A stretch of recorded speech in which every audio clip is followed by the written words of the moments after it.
Assalamualaikum warahmatullahi wabarakatuh. Hai, halo semuanya. Perkenalkan, saya Nia Kartika, mahasiswi dari program studi Pendidikan Pancasila dan Kewarganegaraan. Video ini saya buat untuk memenuhi tugas dari mata kuliah Hukum Pidana dan Kriminologi yang diampu oleh Ibu Dr. Hajah Yuliatin SPD MH. Nah, di dalam video ini kita akan membahas 8 subbab materi yang akan kita bahas. Jadi, biar tidak ketinggalan pembahasan pentingnya, yuk ditonton sampai selesai. Pasti teman-teman di sini belum tahu secara lengkap mengenai urgensi mata kuliah Hukum Pidana dan Kriminologi. Nah, di bab 1 ini kita akan membahas mengenai urgensi mata kuliah Hukum Pidana dan Kriminologi. Jadi teman-teman, hukum pidana dan kriminologi itu ngajarin kita buat ngerti gimana hukum bekerja di masyarakat, kemudian kenapa bisa terjadi pelanggaran hukum, dan gimana caranya untuk menciptakan keadilan sosial.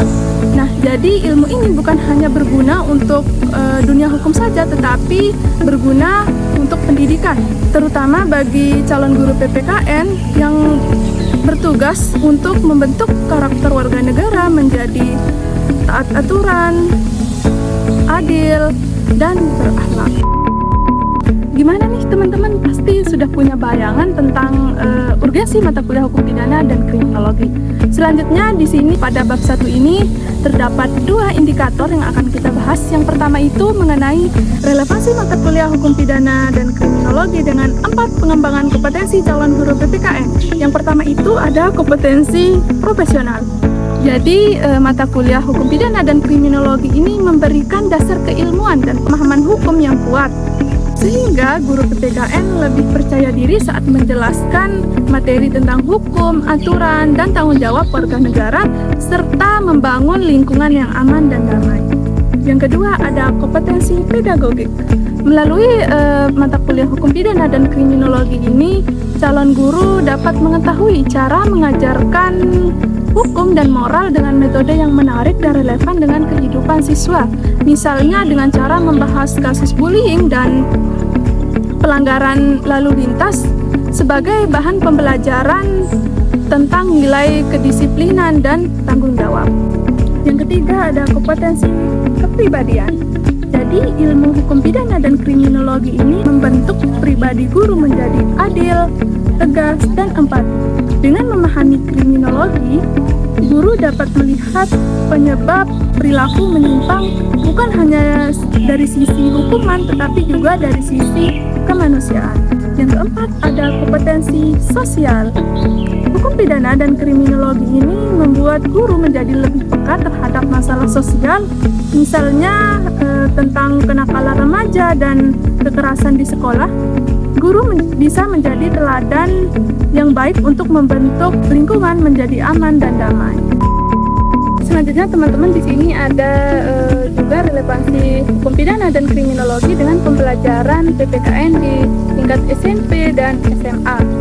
Nah, di tingkat SMP, konsep hukum pidana dan kriminologi bisa dikenalin lewat materi tentang norma hukum dan penegakan hukum. Guru PPKN bisa kasih contoh yang dekat dengan kehidupan siswa, misalnya membahas tentang kasus kayak bullying dan pelanggaran tata tertib, biar mereka paham kalau setiap tindakan itu ada konsekuensinya. Kemudian di tingkat SMA, konsep hukum pidana dan kriminologi bisa lebih mendalam, yaitu misalkan dengan cara membahas tentang kasus nyata, yakni kasus korupsi dan pelanggaran tata tertib lalu lintas, supaya siswa dapat belajar berpikir kritis tentang sebab, akibat, dan pentingnya taat hukum. Selanjutnya masuk ke bab 2, kita akan bahas tentang konsep dasar hukum pidana dan kriminologi.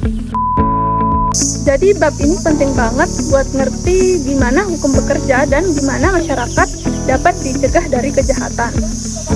Yuk kita bahas satu persatu. Pertama, istilah pidana dan hukum pidana.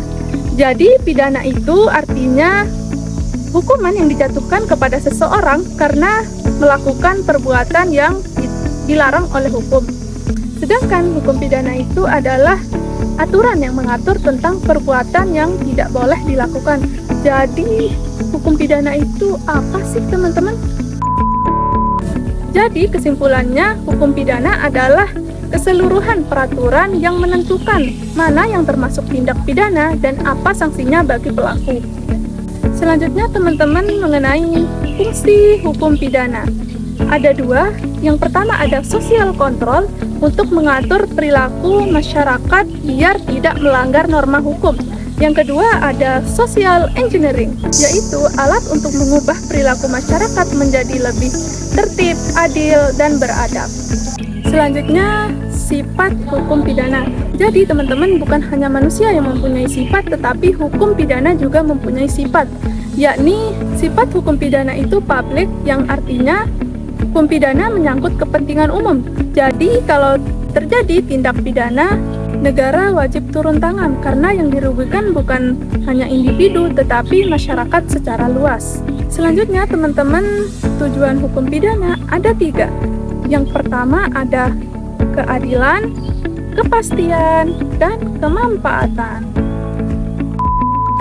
Jenis-jenis hukum pidana ada 4. Yang pertama, berdasarkan bentuknya ada yang tertulis, ada yang tidak tertulis. Yang kedua, berdasarkan sumbernya, ada yang umum, ada yang khusus. Yang ketiga, berdasarkan substansi atau isinya, ada yang formil, ada yang materi. Yang keempat, berdasarkan wilayahnya, ada lokal, nasional, dan internasional. Sekarang kita masuk ke pembahasan kriminologi. Jadi pengertian kriminologi itu adalah cuman fokus ke sisi kenapa kejahatan itu bisa terjadi. Yang terakhir, hubungan antara hukum pidana dan kriminologi. Jadi hubungannya sangat erat karena keduanya saling melengkapi antara satu sama lain. Yang dimana hukum pidana untuk menghukum pelaku, sedangkan kriminologi membantu untuk mencari akar masalah supaya kejahatan dapat dicegah sejak awal. Selanjutnya kita akan membahas tentang bab 3, yaitu sejarah hukum pidana di Indonesia.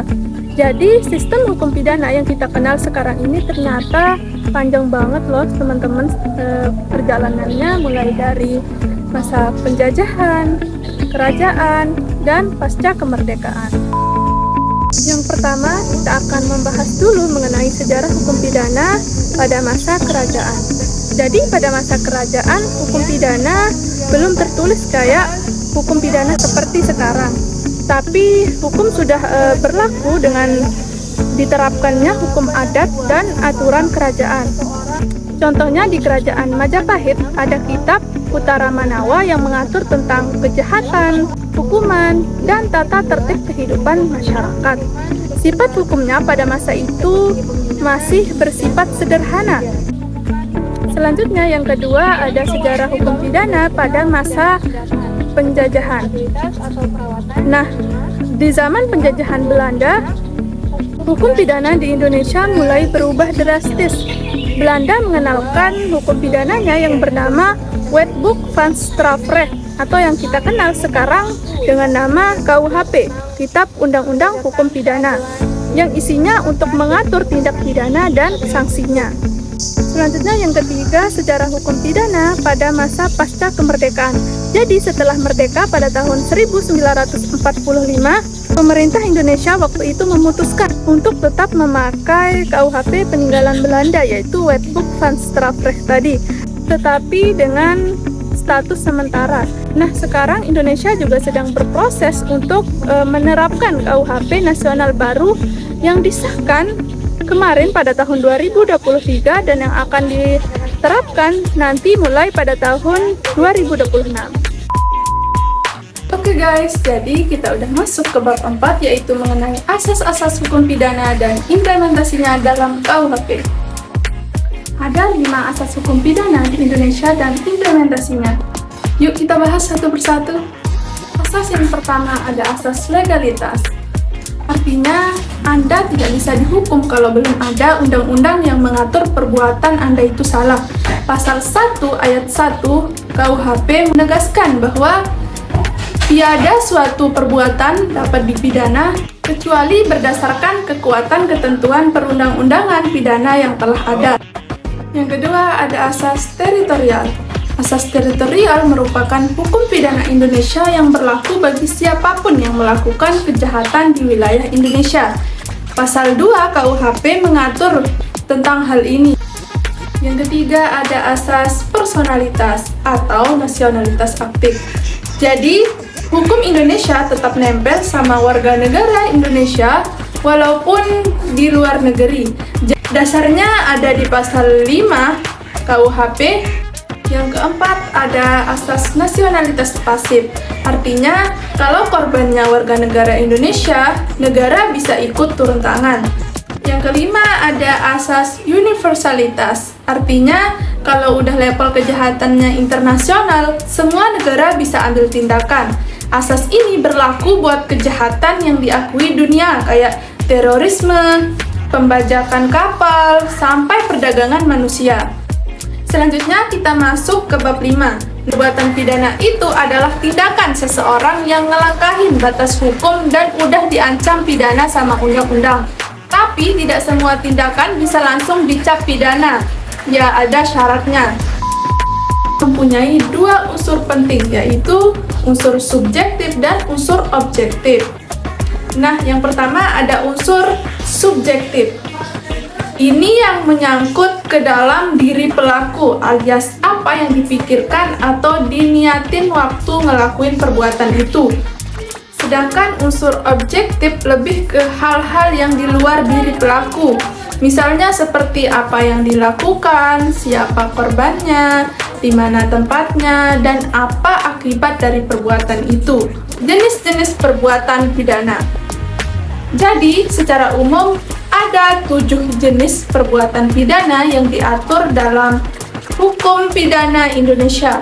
Masing-masing mempunyai ciri khas dan konsekuensi hukumnya sendiri. Yang pertama berdasarkan tingkat keseriusan, ada kejahatan, ada pelanggaran. Yang kedua berdasarkan cara melakukan, ada yang aktif, ada yang pasif.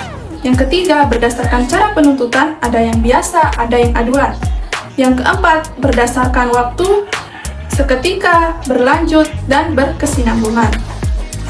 Selanjutnya berdasarkan kesalahan, ada yang dolus, ada yang kulfa. Selanjutnya berdasarkan pelaku, ada yang umum, jabatan, dan korporasi. Selanjutnya berdasarkan korban, ada yang individual, dan ada yang kolektif. Kita masuk ke bab 6, yaitu tentang proses penanganan kasus pidana. Nah, yang pertama di sini kita akan membahas dulu mengenai siapa saja lembaga-lembaga yang terkait. Nah, yang pertama itu ada kepolisian. Jadi, pihak pertama yang menangani kasus, polisi menerima laporan dari masyarakat, terus lanjut ke tahap penyelidikan atau nyari tahu apakah ada tindak pidana, dan selanjutnya penyidikan atau ngumpulin bukti dan nentuin siapa tersangkanya. Yang kedua ada kejaksaan. Nah, setelah berkas dari polisi lengkap, jaksa yang nentuin apakah kasusnya layak dibawa ke pengadilan. Jaksa juga yang menyusun surat dakwaan dan jadi penuntut umum pas sidang berlangsung. Yang ketiga ada pengadilan, tempat semua bukti diuji. Jadi hakim bakal dengerin saksi, korban, dan pelaku buat mutusin apakah pelaku bersalah atau tidak. Yang keempat itu ada lembaga pemasyarakatan. Kalau pelakunya dinyatakan bersalah, disinilah dia jalani hukuman. Tapi bukan cuma di penjara, di lapas juga ada program pembinaan supaya pelaku bisa berubah dan siap balik ke masyarakat. Yang kelima itu BAPAS atau Balai Pemasyarakatan. Lembaga yang mendampingi pelaku, terutama kalau pelakunya anak atau napi bersyarat. Fokusnya lebih ke pembimbingan dan pembinaan sosial biar mereka bisa memperbaiki diri.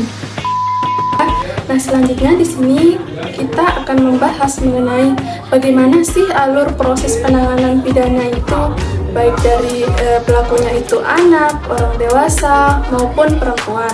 Nah, yang pertama itu alur penanganan kasus pidana yang pelakunya anak. Jadi, kalau pelakunya anak, sistem hukum Indonesia lebih humanis dan edukatif. Jadi, sebisa mungkin diselesaikan lewat diversi, yaitu penyelesaian di luar pengadilan. Nah, yang kedua itu alur penanganan kasus pidana yang pelakunya orang dewasa. Jadi, kalau pelakunya orang dewasa, prosesnya lebih formal dan lengkap. Urutannya kayak gini nih. Yang pertama itu ada penyelidikan dan penyidikan oleh polisi. Yang kedua, ada penuntutan oleh kejaksaan. Yang ketiga, ada persidangan yang dilakukan di pengadilan. Yang keempat, ada pelaksanaan pidana di lapas atau lembaga pemasyarakatan. Nah, yang ketiga itu alur penanganan kasus pidana yang pelakunya itu perempuan. Jadi, kalau pelakunya perempuan, proses hukumnya tetap jalan, tapi ada perlindungan khusus, terutama kalau dia lagi hamil, menyusui, atau pernah menjadi korban kekerasan. Hari ini kita akan membahas mengenai pertanggungjawaban pidana. Pertanggungjawaban pidana itu adalah tanggung jawab seseorang atas perbuatan pidana yang dia lakukan dengan sadar dan tahu kalau tindakannya itu salah.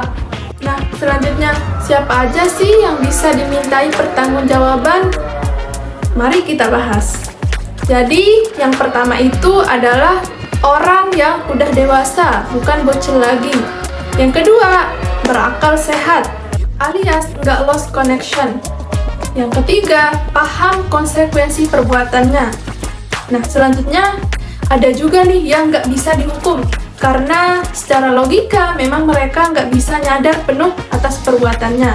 Yang pertama itu adalah anak di bawah umur, alias masih bocil, nggak bisa langsung dihukum kayak orang dewasa. Yang kedua, orang dengan gangguan jiwa, artinya mentalnya nggak stabil, nggak bisa bedain mana yang benar, mana yang salah.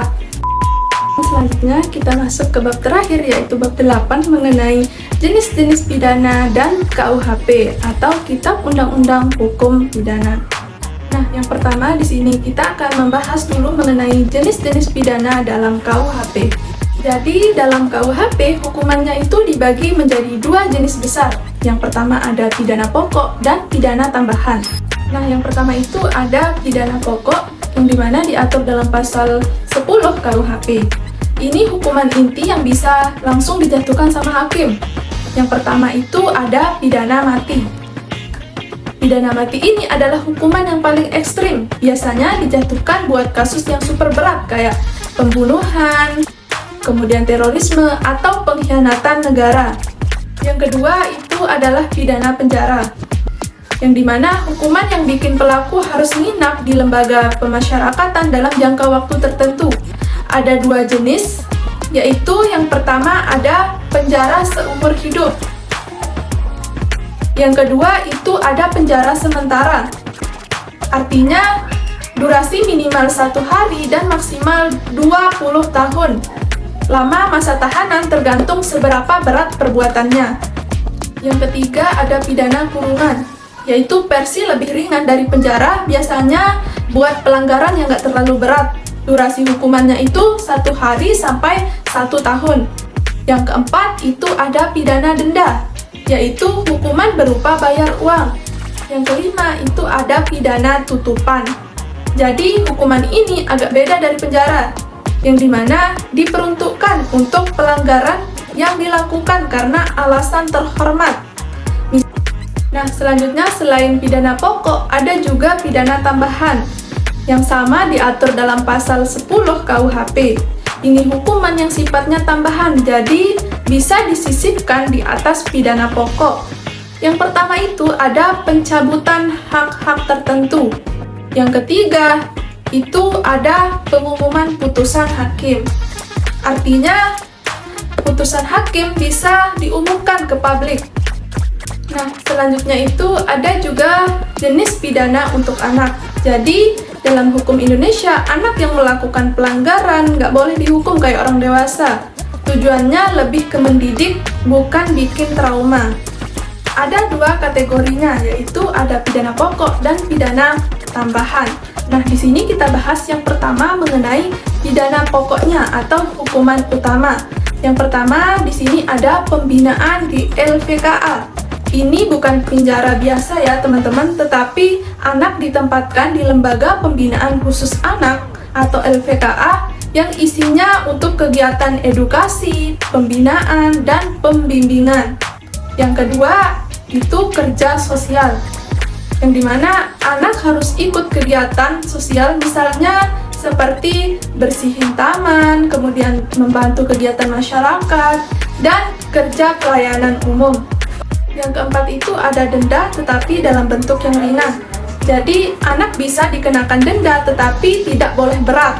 Jadi kalau anak itu nggak bisa bayar, tetap nggak boleh dipenjara, tetapi diganti dengan kegiatan sosial biar tetap mendidik.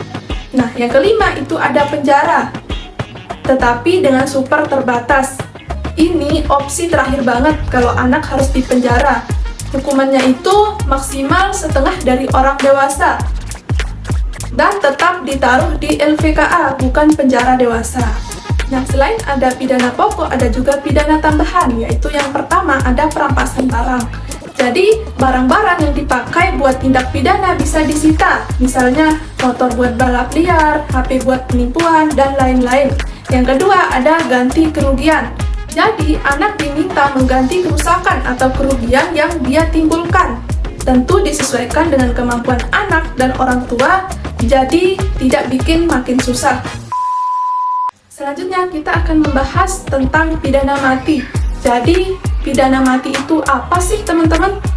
Nah gini, pidana mati itu adalah hukuman paling berat dalam hukum pidana Indonesia. Intinya ini hukuman yang menghilangkan nyawa pelaku karena tindakannya dianggap super berat dan berbahaya. Jadi ini hukuman dipakai kalau pelakunya itu membuat kejahatan yang levelnya udah too much. Misalnya pembunuhan berencana berat, kemudian terorisme, pengedaran narkotika skala besar, dan kejahatan HAM tertentu. Pokoknya itu kejahatan yang dampaknya besar banget buat nyawa orang lain atau negara.